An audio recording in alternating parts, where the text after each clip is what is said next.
This is Jamie Drummond for Good Food Revolution. I am here in Toronto with none other than winemaker Mick Schroeter, who's joining us all the way from the Russian River Valley. How are you today, sir? I'm great. You know, look at the weather out there today, just beautiful. So great to be in Toronto. Now that's quite a thick Californian accent that you have there, but I believe that you come from somewhere else in the world. Please tell us a little bit about your history and how you come to find yourself in California.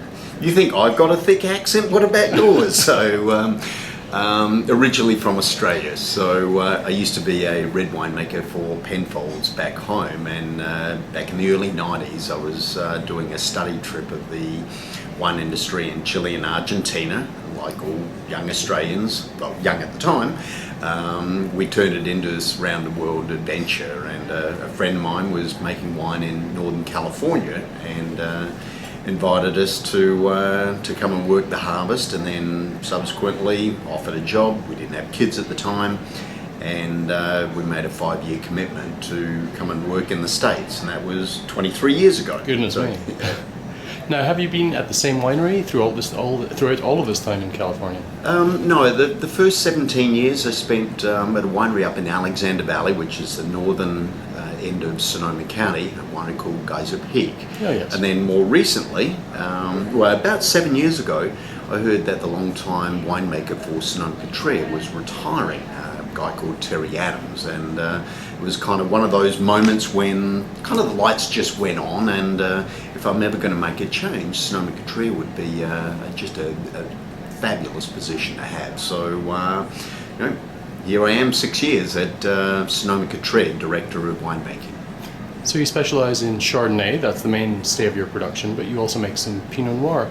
Please tell me a little bit about how you feel the climate, the terroir of that particular part of California treats these two great varietals.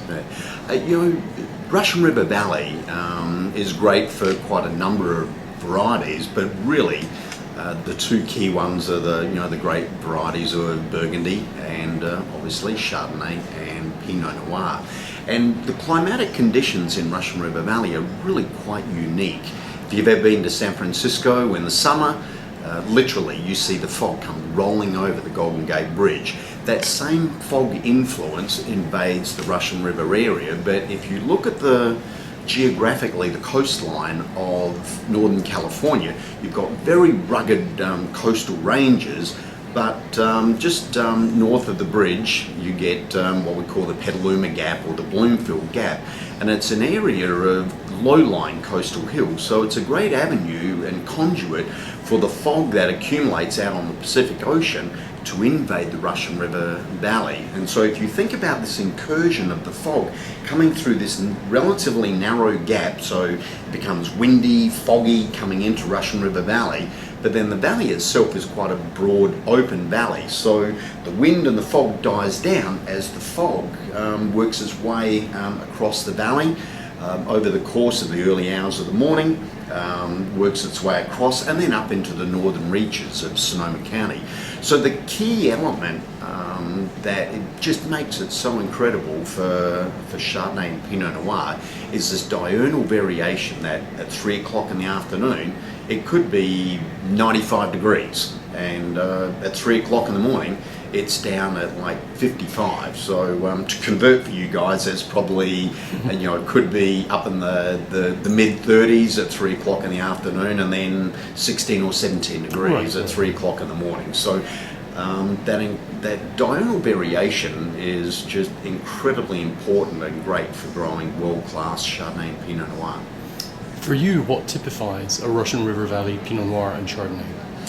I think it's the elegance of the wines, and and I think particularly for the style of Sonoma-Cutrer Chardonnay, I think we get caught up in thinking about lumping California Chardonnay into this bucket of being big, oaky, buttery, full-bodied styles of Chardonnay. And when you get cool climate areas such as Russian River Valley and the style of Sonoma-Cutrer, you get much more elegantly structured styles of Chardonnay, and particularly the style of Sonoma-Cutrer is all about being elegant, bright, fruit forward. So Chardonnay's typically more citrus orientated rather than more tropical kind of notes that you tend to think of with California Chardonnay.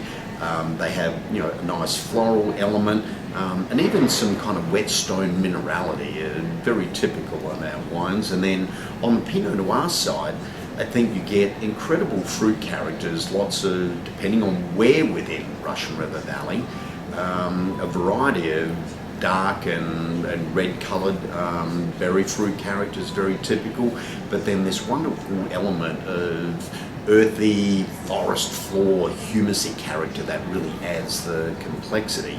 So what I really love about the area is the diversity of the climatic conditions. And again, if you think back about the way I talked about the fog coming in, that fog comes in through the kind of southwestern corner of Russian River Valley, works its way across. The next day, the sun burns the fog back off in the northern reaches and then eventually back to the coast. So we can get 5 to 10 degree swings of differences in temperature within 6, 7, 8 miles, depending on geographically where in Russian River it is. So the closer to the coast it is, the cooler it is. But it's remarkable that in a relatively narrow geographical area, there is so much difference and diversity. So I think that adds to, you know, the interest and the style of the wines.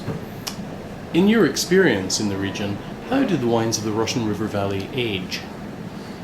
You know, again, I think it's to do with the structure and the style of the wines. And again, using Sonoma-Cutrer as an example, with wines that have great structure, bright acidity as our style is, and without getting too geeky, relatively low pHs, those wines can age remarkably well.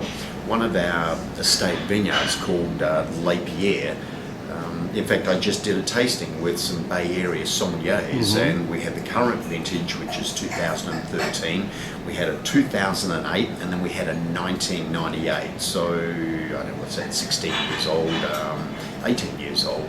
And they were just blown away that really a California Chardonnay can actually age like this. I think, you know, I think we all know that, you know, Burgundian wines, you know, age remarkably well. But in fact, California Chardonnays can age as well as kind of Burgundies. Not that many people are putting them away. So you've got to come and see me at Sonoma-Cutrer, and we have a great wine library that we duck into from time to time. How would you describe that evolution, and how did it taste? You know, you lose some of the, you know, the fresh fruit characters kind of evolve, but you still retain a lot of that, you know, that beautiful minerality, whetstone character. You get more of a toasty fruit character, more baked apple pie crust, you know, those kind of complexities. But the importance with the wines is because they've got the structure when they're in their youth, that bright acidity really helps to age the wine. So the palate structures still have this wonderful elegance because the acidity has really held the wines together over time. It sounds absolutely fascinating. I'll have to come and knock on your door the next time I'm down in California. I'm thinking about a glass of wine now. So. Mick, thank you very much for joining us at Good Food Revolution today. We look forward to tasting your wines again very, very soon. No worries. See ya. Bye for now.